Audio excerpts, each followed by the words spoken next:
नीलम पुरानी दिल्ली में छोले कुलचे का एक ठेला चलाती थी। रोजाना सुबह ही उसके ठेले पर गर्मा गर्म छोले कुलचे खाने वालों की भीड़ लग जाती थी। स्कूल, कॉलेज, आसपास की दुकान, बाजार के लोग, हर कोई नीलम के गर्मा गर्म छोले कुलचे खाने के लिए दिन में एक बार जरूर आता था। उन्हीं में से एक लड़का मानव नीलम के पास छोले कुलचे खाने अक्सर आता रहता था। नीलम आंटी, मैंने मम्मी पापा को बताया था कि आपके छोले कुलचे बहुत ही टेस्टी होते हैं, इसलिए आज मैं घर के लिए भी पैक करवा कर ले जाऊंगा। आप बहुत ही बढ़िया तरीके से मसाला डालकर मुझे छोले कुलचे पैक कर दो प्लीज। चिंता मत करो बेटा, मैं गरम गरम बहुत ही बढ़िया तरीके से पैक कर दूंगी। इसमें मसाले अपने हिसाब से मिला लेना। तुम्हारे मम्मी पापा कोई हल्का कोई ज्यादा मसाला खाते होंगे, इसलिए मैंने मसाले नहीं मिलाए हैं। ठीक है आंटी जी, ये लो आपके पैसे। अरे आंटी, इसमें 30 रुपए कम है, मैं आपको कल दे दूं? कोई बात नहीं बेटा, बाद में आ जाएंगे। मेरे रुपए कहीं भागे नहीं जा रहे, तुम तो रोज ही आते हो, जब हो तब दे देना। Thank you aunty. अच्छा मैं चलता हूँ। मानव कुलचे छोले लेकर चला जाता है। मानव के मम्मी पापा नीलम की खूब तारीफ करते हैं। ये पुरानी दिल्ली की छोले कुलचे वाली तो बड़े स्वादिष्ट छोले कुलचे बनाती है।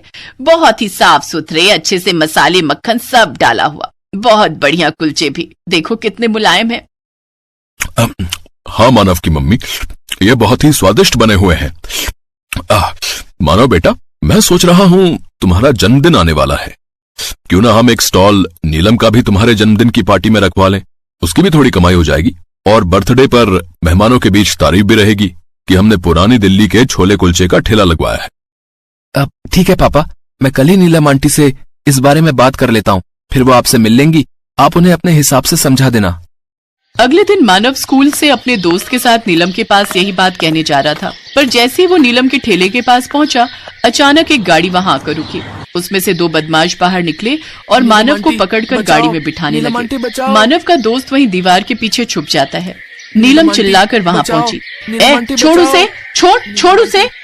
नीलम आंटी बचाओ, नीलम आंटी बचाओ, कोई मदद करो, उस बच्चे की कोई मदद करो। बदमाश नीलम को धक्का दे देते हैं और मानव को गाड़ी में डालकर ले जाते हैं, पर नीलम भी कहाँ मानने वाली थी। वो एक ऑटो रोकती है और उस गाड़ी का पीछा करती है। भैया उस गाड़ी का पीछा करो, उसमें बदमाश है, वो मानव बेटा को ले जा रहे हैं। क्या उस गाड़ी में बदमाश है? मैं नहीं जाऊंगा। उतरो यहाँ से, उतरो, नीचे उतरो, मुझे अपनी जान नहीं गंवानी। अरे तुम में इंसानियत जिंदा भी है या नहीं? अच्छा ठीक है, आगे मत जाना, मुझे पीछे उतार देना। अभी तो चलो, पता नहीं वो गाड़ी वो नहीं, बस थोड़ा दूर चला लो, बस थोड़ा दूर और चला लो। कोई बात नहीं, पर मुझे उनका पीछा करना है। ऑटो वाला कुछ दूर तक तो नीलम के साथ गया, पर जैसी गाड़ी एक सुनसान खंडहर के बाहर रुकी, ऑटो वाला नीलम को वहां छोड़कर भाग गया। अब क्या करूं? ऑटो वाला भी चला गया, गाड़ी तो वहां खड़ी है, इसका मतलब मानव को वो बदमाश खंडहर के अंदर ले गए हैं। मैं किसे मदद के लिए बुलाऊं? मेरे पास तो मानव के माता पिता का नंबर भी नहीं है। एक काम करती हूँ, बंटी के पापा को फोन मिलाती हूँ, वो किसी तरह मानव के मम्मी पापा का घर पता कर सकते हैं। नीलम अपने पति के मोबाइल पर फोन मिलाती है और सारी बात बताती है। अरे नीलम, तुमने एक बच्चे के लिए अपनी जान खतरे में डाल दी है, हैं?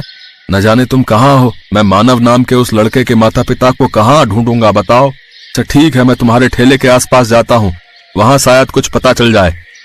नीलम अपना ठेला ऐसे ही छोड़ आई थी। उसका पति एक पैर से अपाहिज था, इसीलिए नीलम ही घर की देखभाल करती थी और छोले कुलचे का ठेला भी लगाती थी। उसका पति बड़ी मुश्किल से पैदल चलकर उसके ठेले तक पहुंचता है।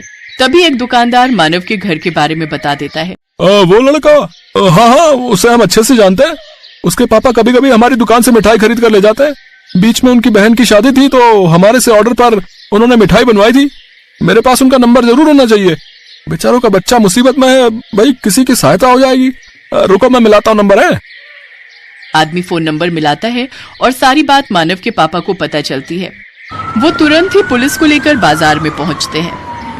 इंस्पेक्टर साहब, मेरे बच्चे को कुछ नहीं होना चाहिए। रमेश, जरा नीलम को फोन मिलाओ और पूछो कि मेरे बेटे के बारे में उसे कुछ पता चला, वो ठीक तो है ना? हेलो नीलम, अरे अभी तुम कहाँ हो? मैं मानव के पापा और पुलिस के साथ हूँ, वहीं पहुंच रहा हूँ। ये लो, इंस्पेक्टर साहब से बात करो। हाँ जी नीलम जी, हम थाने से बोल रहे हैं जी। हमें जो है थोड़ा सा आइडिया दीजिए कि आप कहाँ और किस जगह पर खड़ी हैं, ताकि हम जल्द से जल्द वहां पहुंच सकें।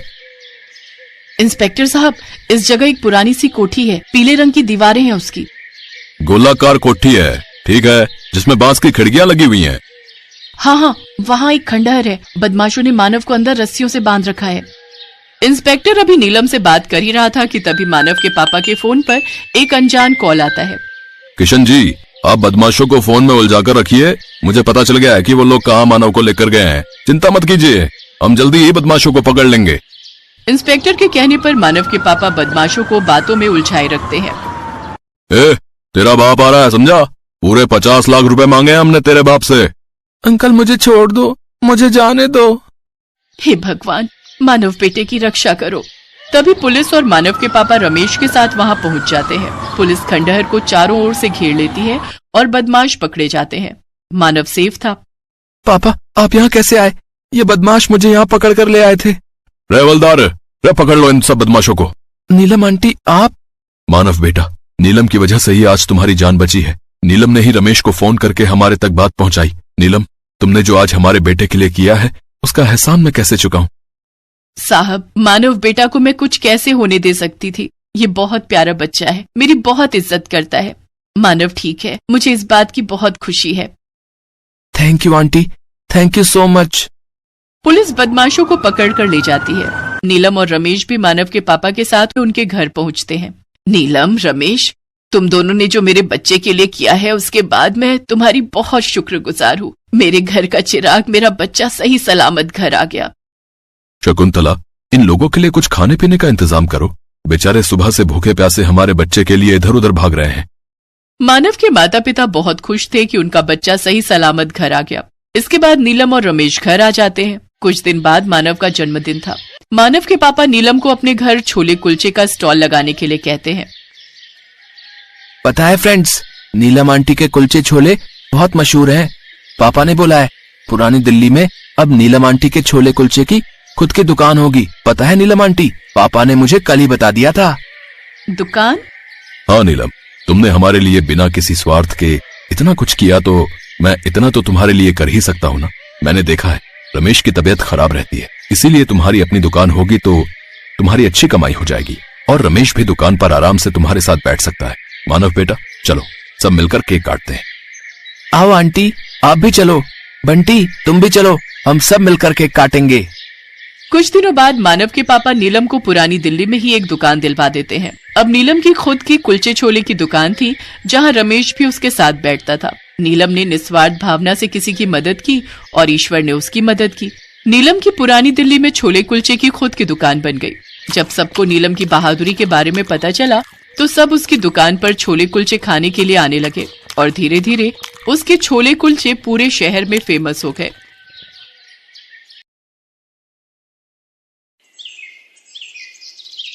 गोमती नाम की एक बूढ़ी औरत अपने छोटे बेटे सुदर्शन और बहू ममता के साथ रहती थी।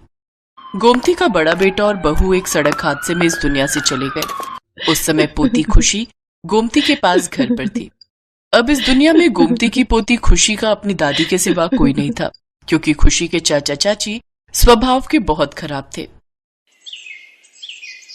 चाची, दादी की तबीयत बहुत खराब है, आप दादी से काम मत करवाओ, दादी को बुखार है। चल हट, बड़ी आई दादी की सगी। ओ बुढ़िया, अभी तक तेरे से बर्तन नहीं धुले? कपड़े कब धोएगी फिर? बस धुल गए बहू, शरीर बहुत दुख रहा था, तबीयत बिल्कुल ठीक नहीं है। रोज रोज का बीमारी का बहाना यहाँ नहीं चलेगा। तुझे और तेरी पोती को घर में रहने की जगह दी है। शाम को मेरी माँ और बहन मुझसे मिलने आ रहे हैं। इसके बाद रसोई में जाकर उनका खाना बनाना, समझी? और साथ में अपनी पोती को भी लगा, सारा दिन इधर उधर घूमती रहती है। दादी लाओ, मैं आपकी मदद करूं।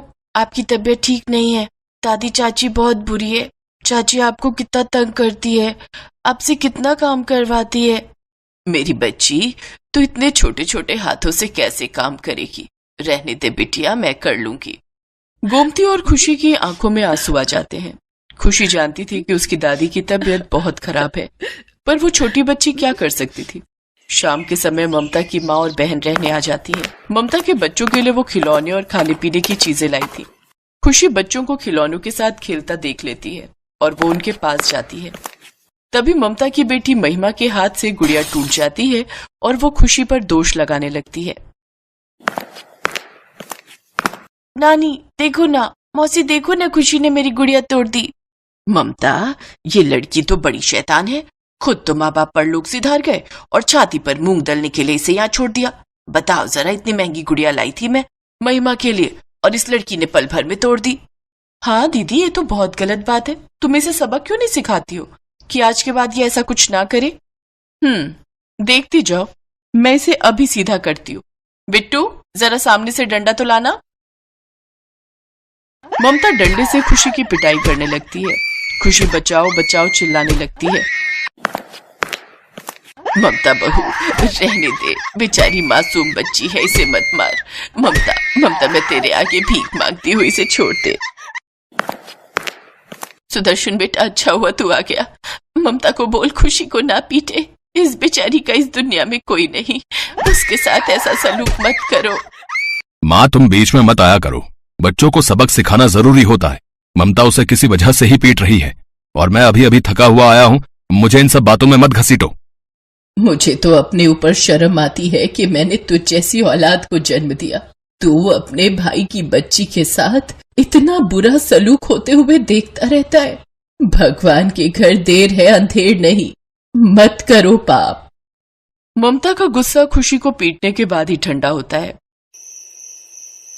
उस रात खुशी और गोमती बहुत रोए और उधर ममता अपनी माँ और बहन के साथ खूब खिलखिलाकर पूरी रात मजे करती रही। अगले दिन गोमती की उठने की भी हिम्मत नहीं थी। गोमती की तबीयत बहुत ज्यादा खराब हो गई थी। गोमती ने सुबह से कुछ नहीं खाया था। वो भूखी प्यासी घर के काम करती रही, पर ममता ने उस पर जरा सा भी तरस नहीं किया। चाची, दादी माँ ने सुबह से कुछ नहीं खाया है, उन्हें कुछ खाने के लिए दे दो।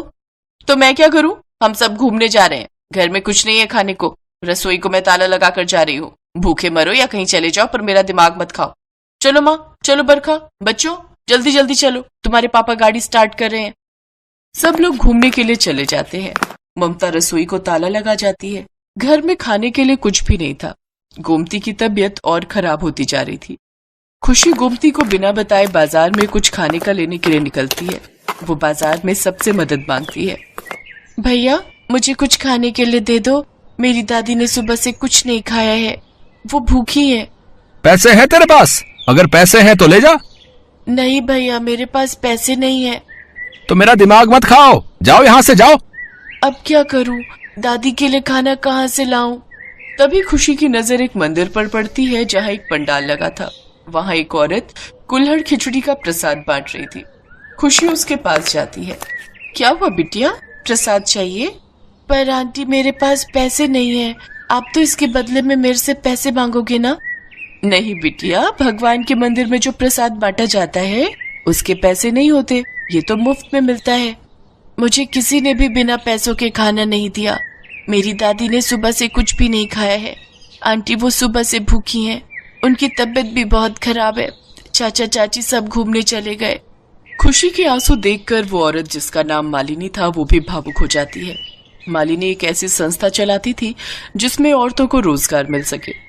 मालिनी कुल्हड़ खिचड़ी बनाने का कार्य करती थी। पूरे सप्ताह अलग अलग मंदिरों में कुल्हड़ खिचड़ी बनाकर बंटवाना, यही उनकी संस्था का कार्य था।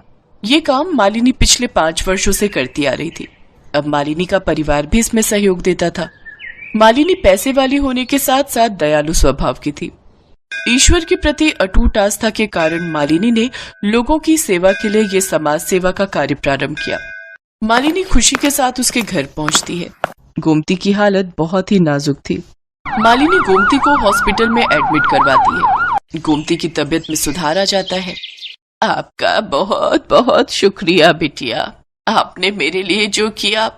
माताजी, हमारी संस्था का तो काम ही यही है, गरीबों और बेसहारा लोगों की सहायता करना।